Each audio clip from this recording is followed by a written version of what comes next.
이제 오늘 말씀 제목을 다 같이 함께 읽겠습니다. 읽습니다. 시작. 예.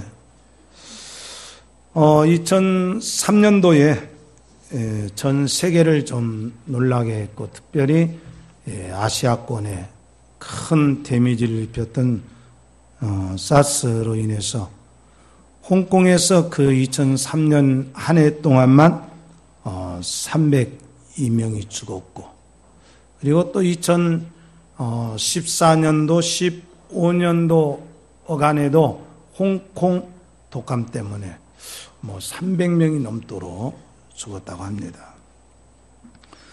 그런가 하면은 2014년도에는 또 에볼라가 또 아프리카 에볼라가 전 세계를 좀 떠들썩하게 했습니다. 그런데 에볼라 때문에 죽은 전 세계에서 죽은 사람들이 약 1만 명 정도 됩니다.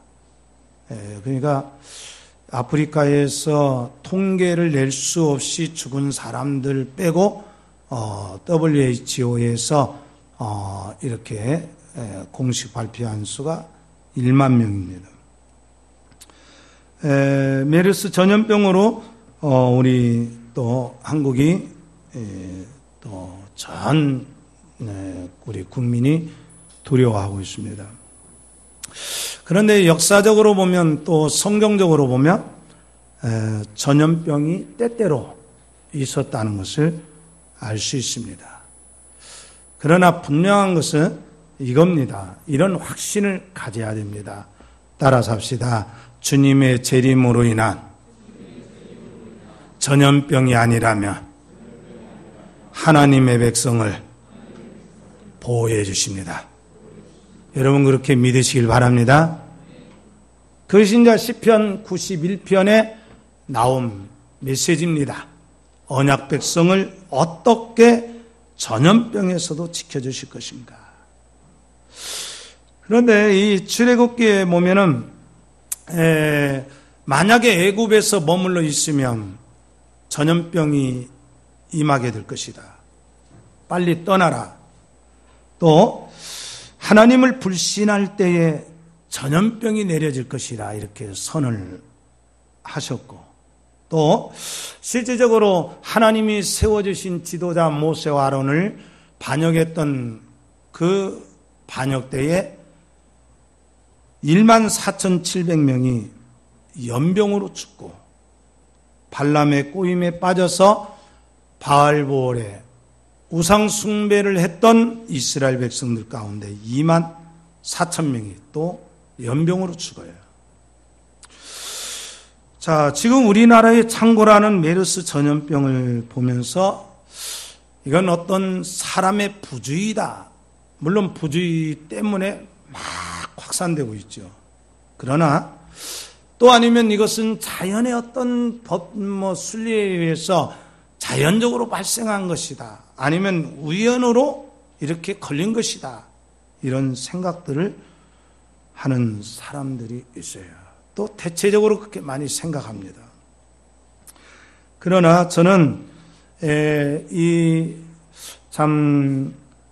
그 메르스 전염병을 보면서 참 목회자의 그 관점에서, 영적인 관점으로 보면 이건 우연도 아니고 어느 사람의 부주의가 아니라 하나님이 우리로 하여금 이 시대에 깨닫게 할 점들이 무엇인가, 여기에는 깨달을 점이 분명히 있다.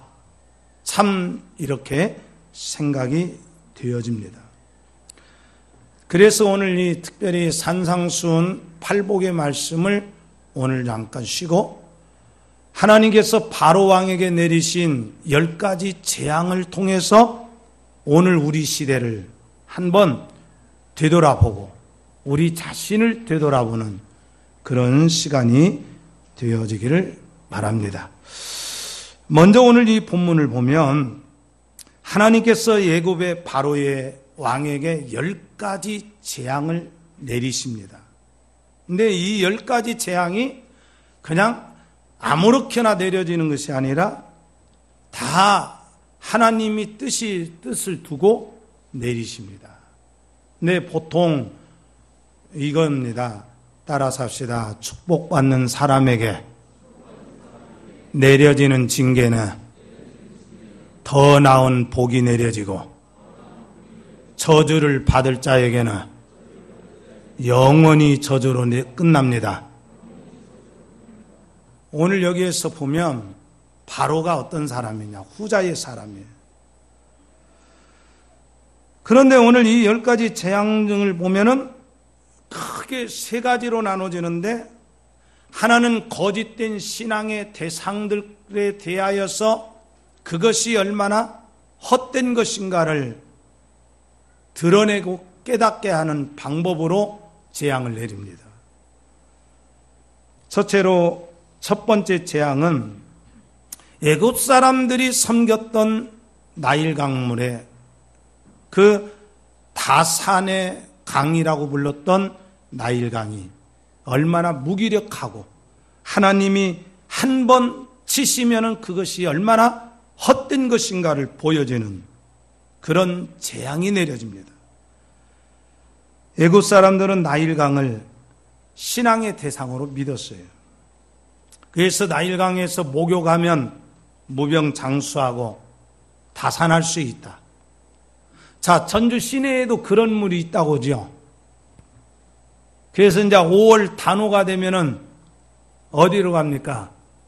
덕진에 그 연못에 가서 그 더러운 물에 가지고 어른들이 전라북도에서 다 모여든 그 어른들이, 옛날 시골 분들이 거기서 그날 머리를 감고 그런 환경들을 볼 수가 있어요.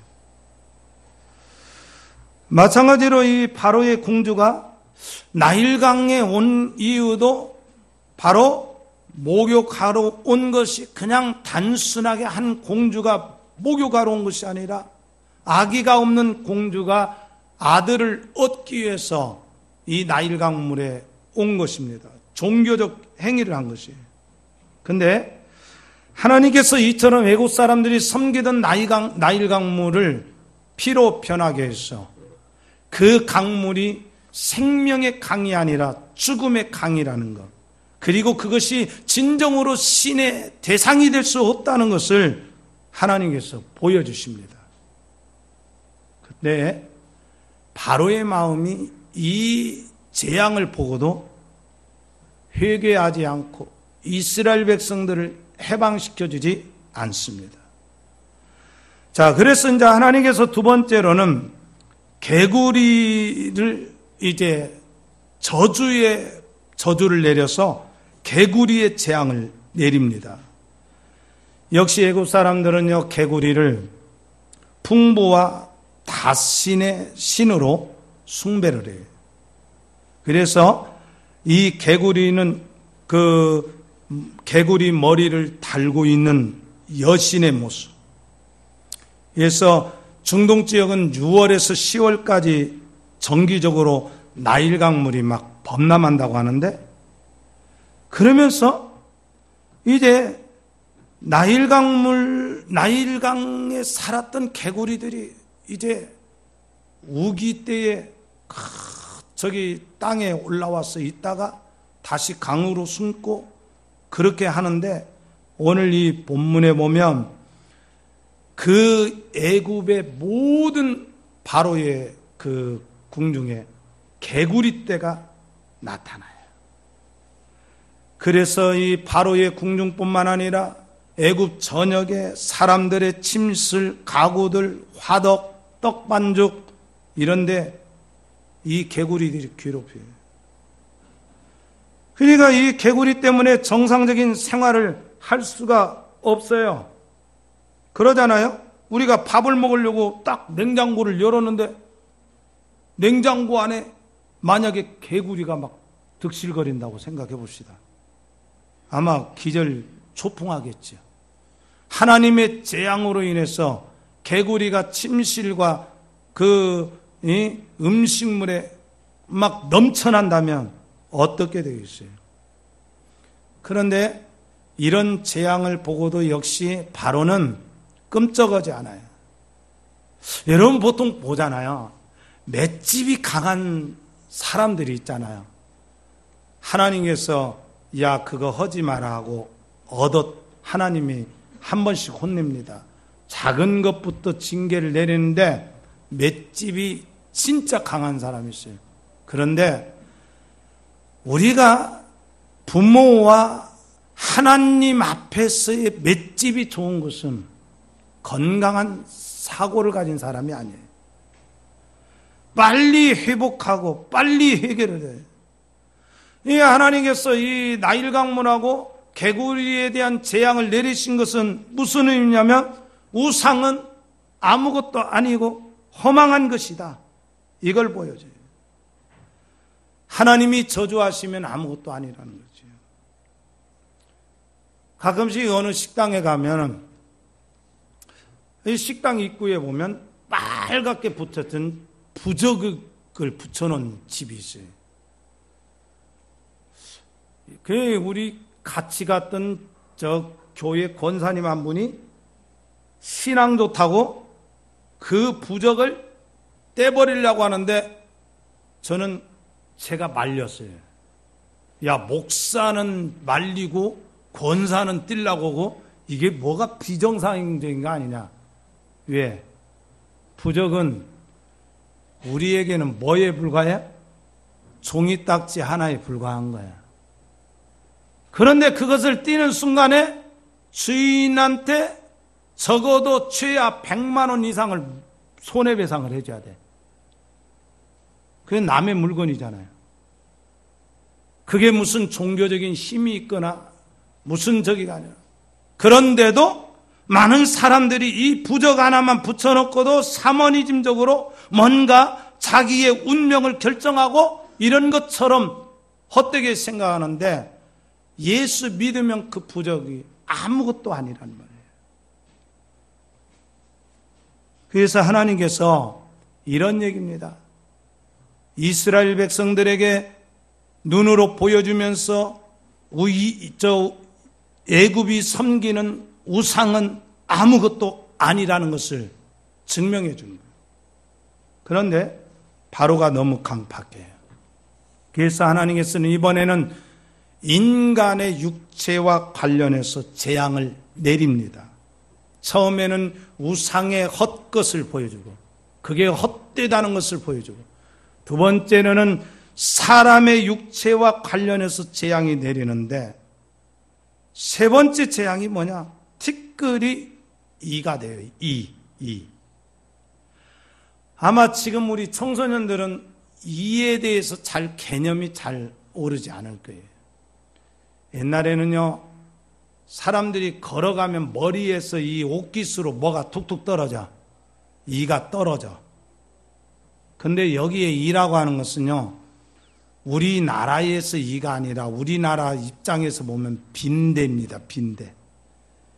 옛날에는 헌집 같은데 시골집에 가면 빈대들이 많았어요. 근데 이 빈대가 한번 사람 몸에 오르면 괴로워서 못 견뎌요. 그러니까 이제 이 빈대가 전 애굽 사람의 백성들을 다 괴롭힌 거예요. 얼마나 힘들겠어요. 죽을 지경이죠. 그래서 이제 이 바로가 야 모세야 협상하자. 그 협상했는데 이 재앙이 끝나니까 다시 바로가 강팍해져 버립니다. 네 번째 재앙이 뭐냐? 하나님께서 온 집에 파리떼가 득실거리도록 합니다. 참 말이 그렇지요. 파리떼가 득실거리는 정도. 그런데 이 파리는 그냥 음식물에 앉거나 사람에게 달라붙는 파리가 아니라 옛날에 소를 키울 때에 그 들판에서 쇠파리가 붙으면 얼마나 귀찮은지 몰라요.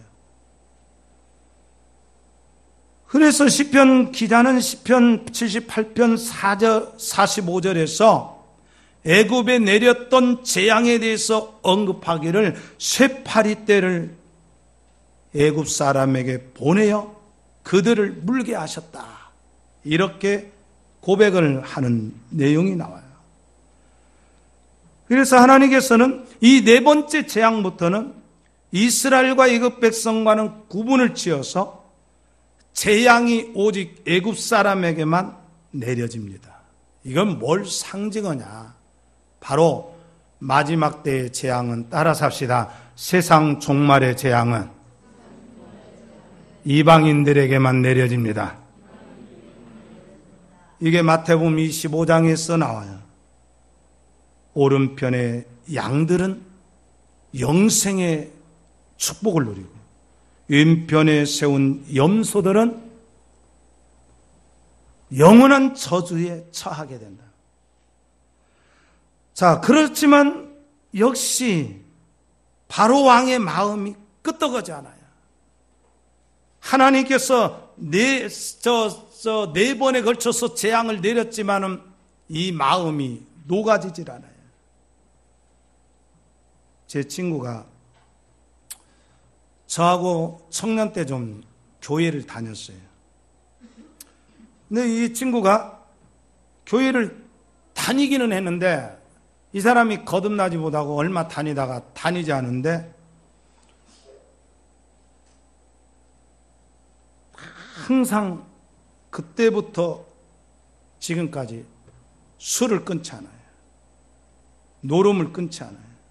근데 그 부인이 결혼을 해서 부인이 왔는데 그 부인과 그 형제들이 다 교회를 다녀요.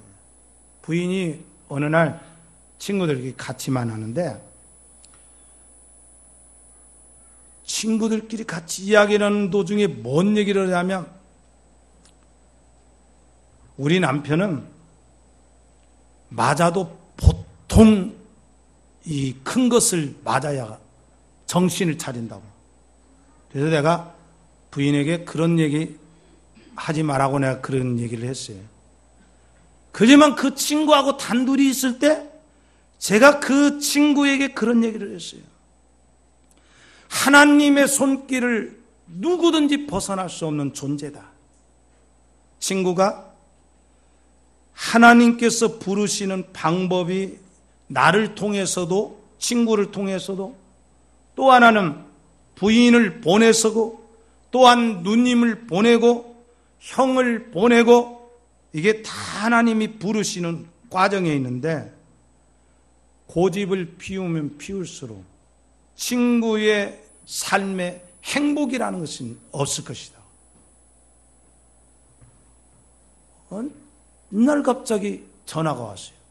아, 친구, 나 이제 술 끊고 모든 것 정리하고 이제 교회 다니기로 했어. 그러더니 어느 날 갑자기 또 술에 곤드레 만드레 해가지고 또 나타났어. 그러더니 제일 어려운 일 당하니까 저한테 전화 왔어요. 전북대병원에 입원했어요. 제가 갔어요. 기도해 줬어요.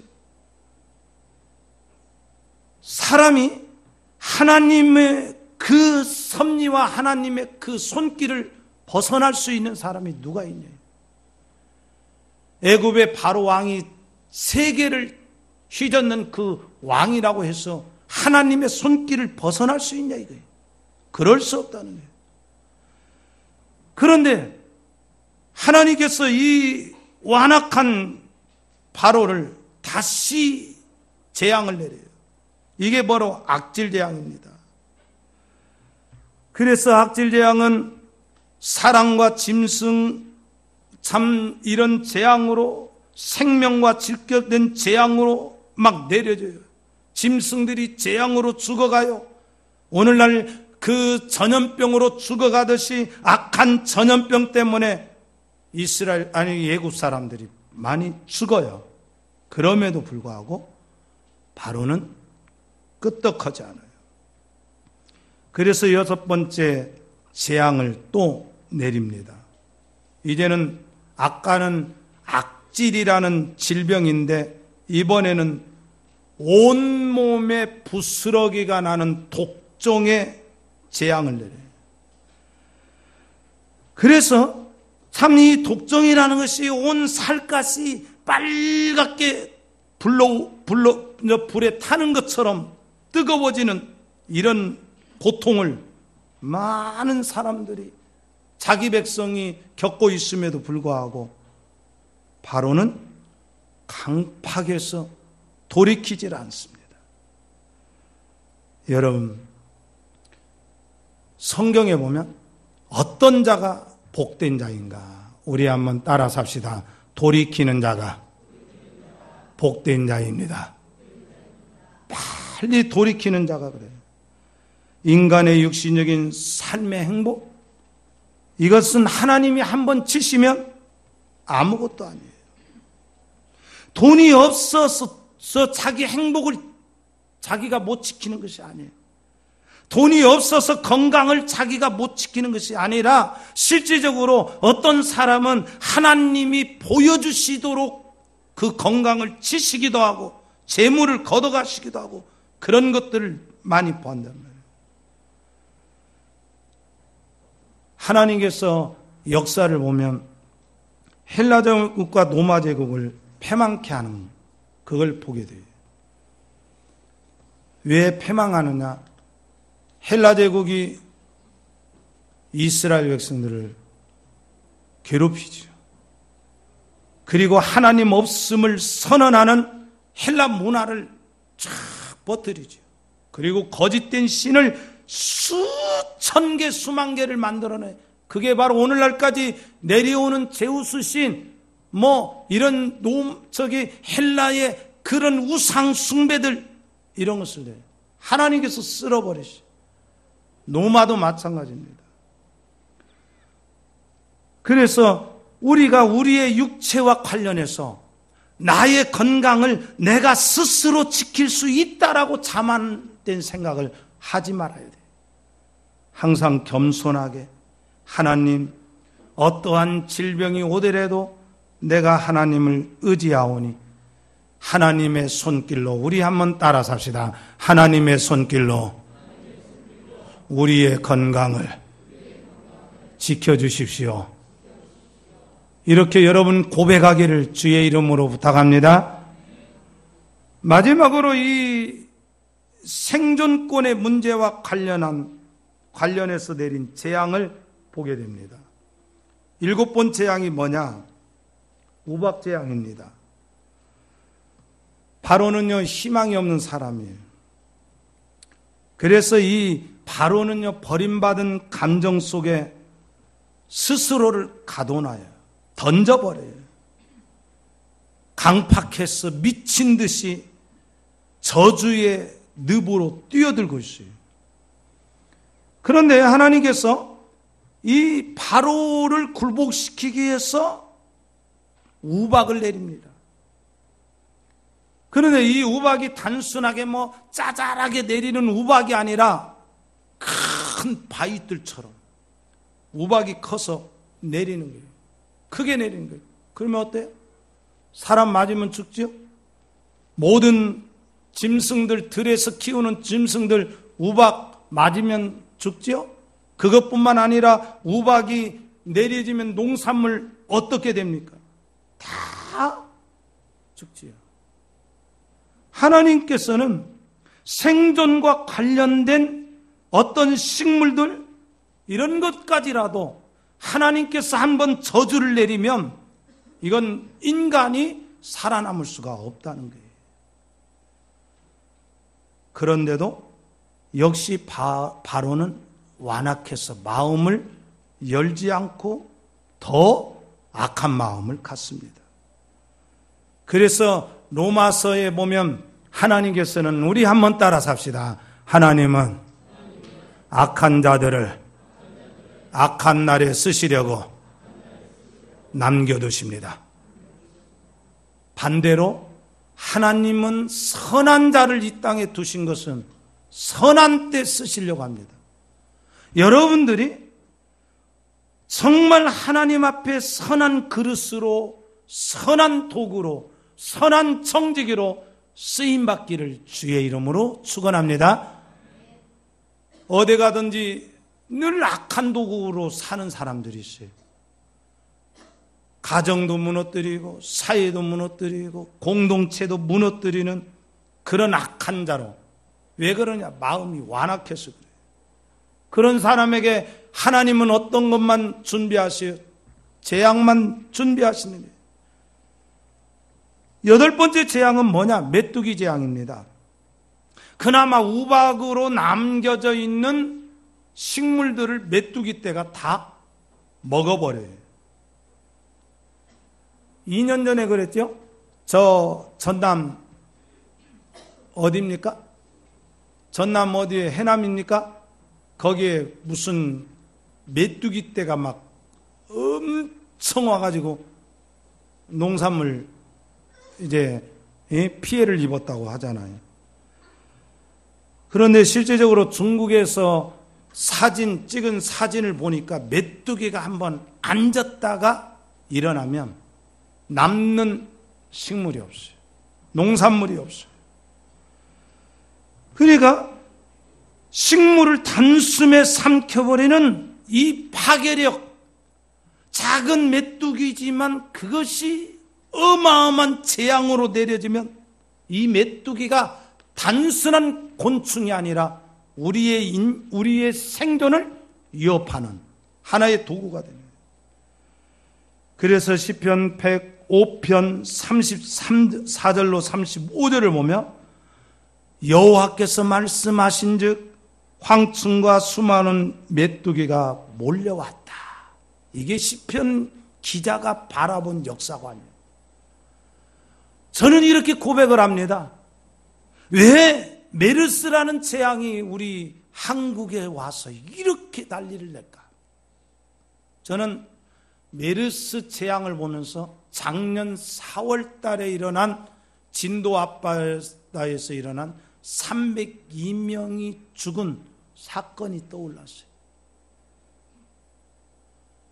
정말 302명의 그 생떼 같은 젊은 아이들이 죽었음에도 불구하고 이 나라 이 정부가 어떻게 대책을 세웠는가? 그것뿐만 아니라 정말 우리 한국교회가 어떻게 회개할 것인가가 생각이 났어요. 먹으면 터지는 교회의 불미스러운 사건들. 정말 이것 앞에 우리 한국교회가 어떻게 회개해야 될 것인가? 한 목사로서 회개해야 된다. 정치 지도자들이 회개해야 되고 정말 이 교회 지도자들이 회개를 해야 되고 그래서 이 나라 이 민족의 재앙이라는 것을 단순하게 어떤 우연의 법칙이 아니라 하나님께서 깨닫게 하시기 위해서 내려주신 재앙이 아닌가. 그러나 여기서 중요한 원칙이 있어요. 이 원칙이 뭐냐? 원리가 하나 있는데 따라서 합시다. 어리석은 자들은 깨닫지 못한다. 누가 깨달은 거예요? 믿음이 있고 지혜가 있는 사람은 깨닫게 돼요. 그런데도 이 바로 마음이 풀리질 않아요. 9번째 재앙이 내립니다. 어두움의 재앙입니다. 폭풍을 동반한 일식 현상을 통해서 내려진 재앙입니다. 이 재앙도 우연한 재앙이 아닙니다. 모세가 하나님을 향하여 손을 내밀었을 때에 애굽 사람이 거하는 곳 3일 동안에 흑암이 내려졌어요. 얼마나 캄캄하든지 앞도 뒤도 사람들도 볼 수 없어요. 이스라엘 사람들이 거주하는 곳에는 빛이 있어요. 우리가 이런 역사적인 사건을 보면 하나님에 대한 신뢰를 갖지 못한 사람들은 그런 꽁갈 같은 것이 그런 사건이 어디가 있냐. 예를 들어서 지금 저 바깥에는 그냥 캄캄하고 우리 교회당만 환하게 비춰지는 이런 기적이 있다고 하면 아마 안 믿을 사람들 많을 거예요. 이성의 법칙으로서. 아주 몇 년 전입니다.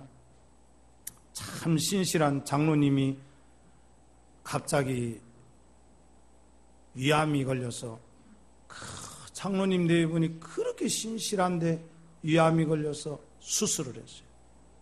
수술하고 항암 투여를 몇 달 동안 하고, 그런 과정에 기진맥진했는데 가을에 추수철을 맞았어요. 근데 축산을 하기 때문에 가을 추수하고 나면 볏짚을 다 걷어들여야 돼. 근데 지금은 그 볏짚을 딱 달고 가자마자 큰 비닐 공기 진공 저기 한 팩에다가 딱 몰아넣어서 그놈을 가져다 대면 되는데, 그때는 묶어서 일일이 쌓아놔요. 그런데 이 장로님이 일기예보를 들은 거야. 내일 모레 비가 올 것이라고 예상을 하고, 오늘은 이 볏짚을 무더기채로 그냥 다 무더기만 해놓자 하고 이제 무더기를 해놨어요. 근데 저도 그 소식을 알고 있었는데 그날 밤에 비가 엄청 와버린 거예요. 그날 밤에. 그러니까 장로님이 아이고 또 고생하게 생겼다 해서, 그럴지라도 늦게나마 비닐 가서 덮어야겠다고 비닐을 한 차를 싣고 이제 갔는데 깜짝 놀란 거야. 다른 데는 다 비가 내렸는데 자기가 묶어놓은 볏단 있는 논만 멀쩡한 거야. 제가 가서 눈으로 확인했다니까요. 이게 진짜인가 사실인가. 자기 처남이 왔는데 자기 처남은 1호로 갔다가 포크레인 1호로 갔다가 비가 와서 못 오니까 매형네 집 왔는데, 매형이 논에 갔다 와서 그 얘기하니까, 장로님이 그 얘기하니까, 매형은 꼭 그런 일이 어디가 있냐고. 그러면 가보자. 진짜 가봤어요. 진짜 논에 그 파운드만 비가 안 내렸어. 여러분 안 믿어질 것 같아 지금 표정들이. 그런 일이 어디가 있어. 나는 눈으로 봤어요. 하나님의 그 신실하심이, 나는 하나님께서 그 장로님의 고달픔을 하나님께서 봐주신 것 같아요. 저는 그런 것들 목회하면서 봤어요. 사랑하는 성도 여러분, 애굽의 바로의 그 사는 사람들 속에 바로 한 사람 때문에 흑암이 임했지만, 여러분들 때문에 여러분들이 가는 곳에 하나님의 영광의 빛이 비춰지기를 주의 이름으로 축원합니다. 하나님만이 참 빛이라는 것을 보여준 거예요. 그런데도 이 바로는 마음을 돌이키지 않아요. 결국 하나님께서는 생명의 문제로 다스려요. 마지막 밤에 이스라엘의 백성들 가정에는 개도 짓지 않지만 애굽의 사람들의 장자와 가축의 처음 것들이 다 죽는 재앙을 내려요. 결국 하나님께서는 이렇게 바로의 마음을, 강팍한 마음을 돌이키려고 했지만 결국 악한 자 바로는 깨닫지 못해요. 우리는 여기서 꼭 확인할 것이 있어요. 사람은 자기가 어떤 세계관에 갇혀 있어서 사는가, 이게 하나 중요합니다. 그런데 생명의 하나님을 모르고 이방의 신이나 잡신이나 거짓된 신에 갇혀 있으면 도저히 마음의 빛이 생겨지지 않아요. 여러분, 우리가 일상생활하면서 그냥 생활하는 것이 아니라 내 안에 비춰지는 영적인 빛에 의해서 내 인생이 결정된다는 것을 우리는 인정을 해야 돼요. 내 안에 거짓된 이론과 거짓된 사고와 거짓된 종교적 대상이 나를 지배하고 있으면 나는 거짓된 길로 가게 되는 거예요. 그런데 하나님께서는 복된 사람에게 그 거짓된 길에서 돌이킬 수 있는 기회를 줘요. 그게 뭐냐? 바로 하나님 말씀을 들을 수 있는, 복음을 들을 수 있는 기회를 줘요. 다시 말하면 사도 바울이 가는 곳곳마다 주 예수를 믿어라 그리하면 너와 내 집이 구원을 얻으리라 하는 이 메시지가 단순한 메시지가 아니라 나의 영혼의 빛이 되는 메시지며 나를 살리는 메시지가 된다는 거예요.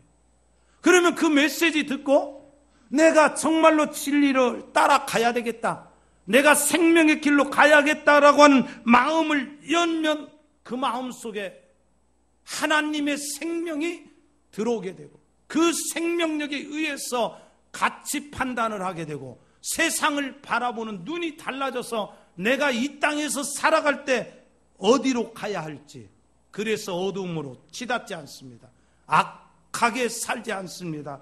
항상 예수 그리스도의 구원의 생명의 빛을 받고 살아가게 돼요.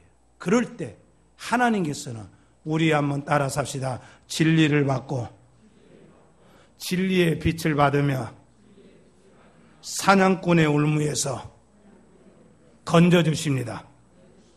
여러분 그걸 믿으시길 바랍니다. 그래서 시편 91편 3절에 보면 이는 그가 너를 새 사냥꾼의 울무에서와 심한 전염병에서 건지실 것이다. 그리고 6절에 보면 어두울 때 퍼지는 전염병과 밝을 때 닥쳐오는 재앙을 두려워하지 않는다 그랬어요. 사랑하는 성도 여러분, 메르스 공포에 우리 떨지 맙시다. 하나님께서는 당신을 사랑하고 믿음으로 살아가는 하나님의 백성들에게 어떠한 전염병이 온다 할지라도 지켜주실 줄, 지켜주시는 그런 은혜를 베풀어 주심을 여러분들 믿으시고 악한 영으로부터 여러분들 늘 악의 싸움에서 승리하는 그런 여러분들 되시기를 주의 이름으로 축원합니다. 아멘. 기도드리겠습니다. 하나님, 사람의 생명이